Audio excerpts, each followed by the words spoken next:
Hello, second graders. I know you've been working really hard on learning the parts of the digestive system. This video is going to help you learn more closely about the job of each of the 6 organs of the digestive system. This text is called The Digestive System by Jennifer Prior, and it's by Time for Kids. You might know Time for Kids from other magazines and other nonfiction articles that they share for kids. They use really great words to describe different important facts to kids, so I hope you enjoy it. Let's begin reading.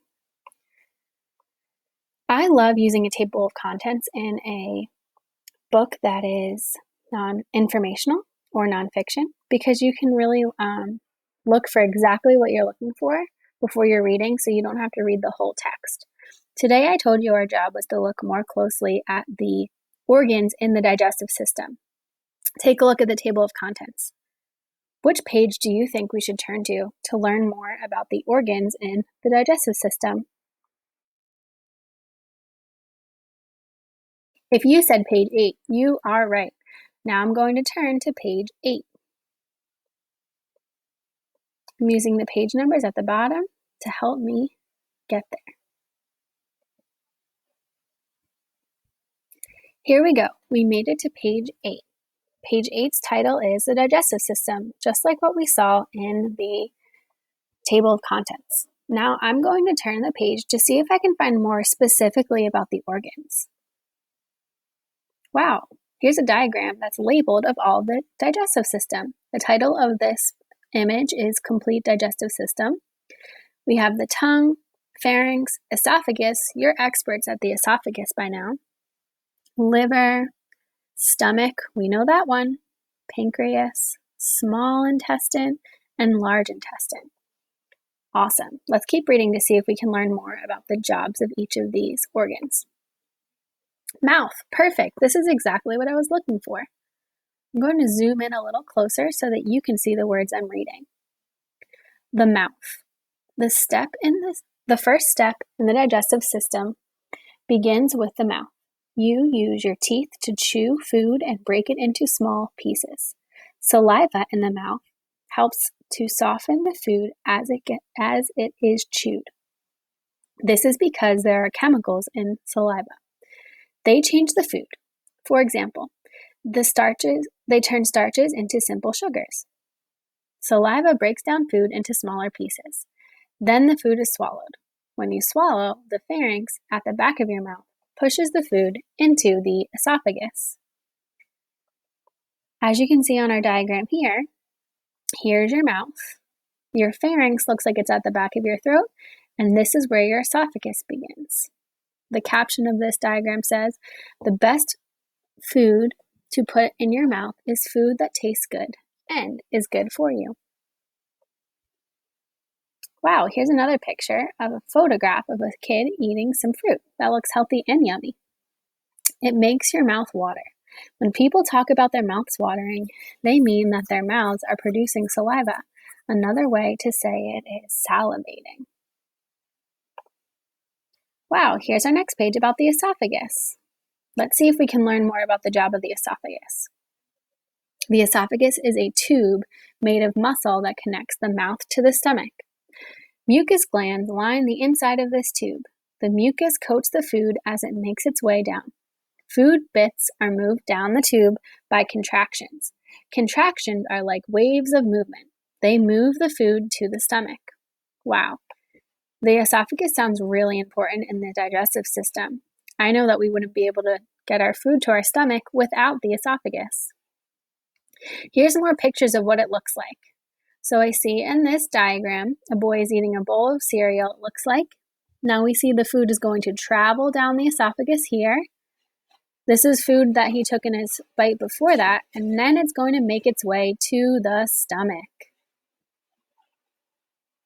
Next up, the stomach. Stomach. The stomach stores food for a short time. It is like a pouch. The brain tells the stomach that food is on its way. At that time, the stomach begins to make gastric juices. These juices are very acidic. They break down the food and kill any bacteria that may be on the food. The gastric juices seep into the stomach and move around. Once in the stomach, the food mixes these with juices. They break down the food even more. This is where most protein is digested. Much of it turns into liquid. Some foods are absorbed into the body through the stomach. Other foods continue through the digestive system. Here's a picture of a girl eating as well. And the caption here says, protein is a basic part of all living things. Living things need protein to function properly and grow. People get their protein through foods such as meat, fish, eggs, milk, cheese, nuts, and beans. Here's another diagram of the stomach. This is where your stomach is. If you compare, if you hear a thunderstorm in the background, that's what all that extra noise is over here. In this diagram, you can see that your stomach is really pretty small compared to the rest of your body. Look how long this girl's arm is compared to her stomach. Here's what the caption says. Many people think the stomach is located inside the belly, behind the belly button. It is actually higher up in the body than that, between the chest and the belly. If you imagine, her belly button is probably right about here, and the stomach is actually a lot higher than your belly button. All right, this caption says, how big and how much? A stomach is about 12 inches long. That's about as long as a ruler, friends. Its widest parts is about half the size. Do you know how much food or liquid an adult stomach can hold? It can hold about 1 quart. Wow, here's a really cool diagram telling us more about the stomach. First, I'll read up at the top the text, and then we'll zoom in and look real closely at this diagram. Remember, you're on the lookout for the jobs of each of these organs. This is a diagram of the human stomach. You can see that the esophagus empties into it. Here's about where the esophagus empties into it. The small intestine is connected to the lower part of the stomach. Nutrients from food are broken down into smaller and smaller particles until they can be absorbed into the stomach lining. Partially digested food that isn't absorbed into the body empties out in the stomach. So, let's zoom out. We can zoom in to see a little bit more of this diagram. How the stomach digests foods. So up here you can see here's the end of the tube of the esophagus.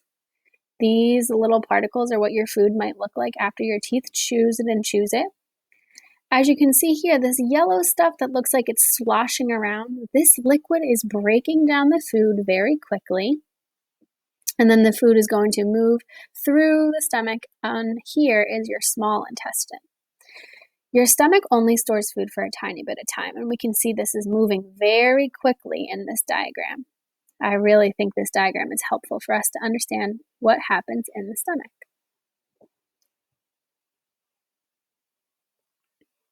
Okay, we're almost done learning about the jobs of the organs in the digestive system. We'll talk about the 2 intestines next. Intestines. Most foods continue into the intestines to digest.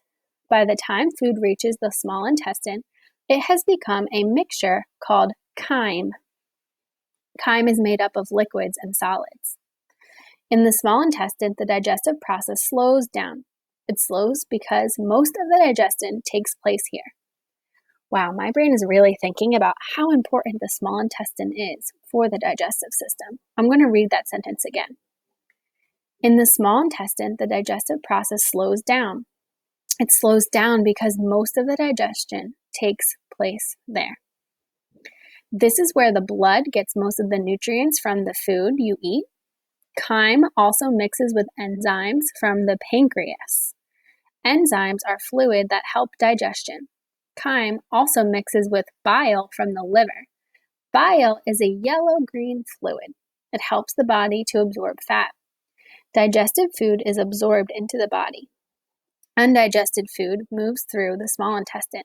It heads to the large intestine, also called the colon. Wow. Even though it's called the small intestine, I hear this small organ has the most important jobs of the digestive process. So your small intestine has the name small intestine, but this caption tells me that the small intestine is more than 22 feet long. That's as long as a killer whale. Wait a second, you're probably about 4 feet tall, and your small intestine inside your belly is 22 feet long? That is ginormous.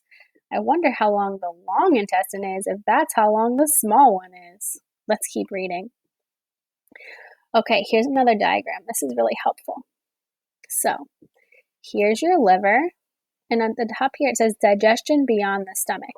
Now, we've been learning about the important parts, the 6 main parts, but these smaller organs are really helpful too. The pancreas and the liver help digest also, while the small intestine and large intestine are doing the work.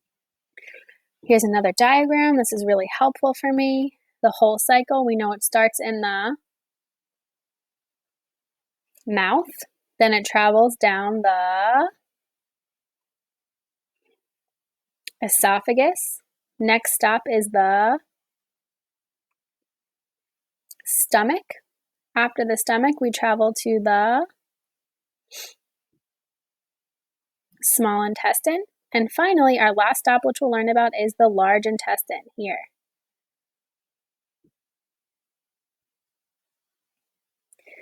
Very little digestion. Oh, let me zoom in for my friends.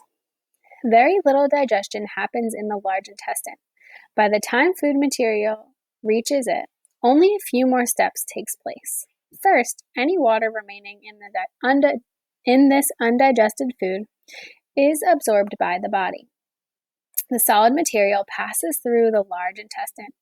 It forms feces. This is a waste material. It is passed out of the body through the rectum. Wow, and now we're done with all of our 6 important organs. Let's zoom out and read this last caption on this page. How big is it?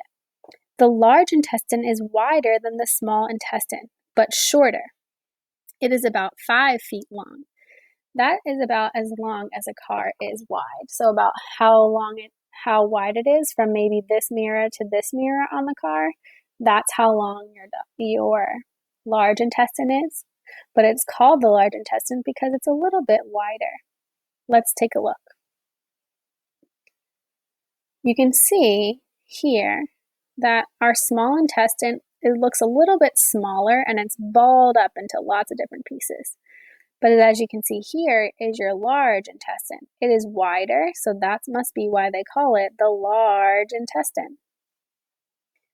Thanks so much for learning with me about the different jobs all of the organs have in the digestive system. Hopefully now you're going to be ready to write all about the important jobs of these organs. Great job learning about the digestive system today.